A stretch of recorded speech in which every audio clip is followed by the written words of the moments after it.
bu mashinani ketidan kimdir yetolsa, tasavvur qilyapman-da holatini. Siqib olaman degan mashinada. Qaranglar, e'tiboringlar markazida Deepal G318 offroad mashinada nimalar bor? Birinchidan subwoofer, ikkinchidan Alcantarali tom.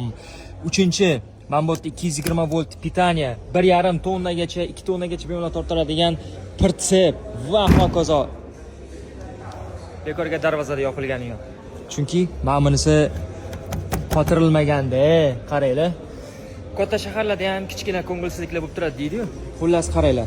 Mana bu yerda mashinada prisoskalarigacha bor. Vola, nima kerak yana offroadga? Tashqi ko'rinishiga 1 dan 10 gacha baho beringlar. Mana bu yerda projektor, hamma narsasi bor. Istalgan offroad testini amalga oshirib bo'lganmiz. Bunda 4 ta balon tortadi, 430 ta ot kuchi bor.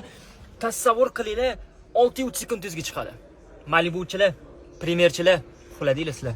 Mana shunaqa bahaybat mashina sizlarga shunaqa sekundda chiqadi. O'rindiqlarimiz Alcantara, isitish, sovutish va hokazo multifunksional hamma narsasi bor. 200 km tokda yuradi, 1100 km benzinda yuradi. O'zini pulini 1 yilgacha bo'lib to'lasanglar bo'ladi. Mashina narxi taxminan $39,000 dan $41,000 gacha shunaqa. Kerak bo'lsa aloqaga chiqinglar.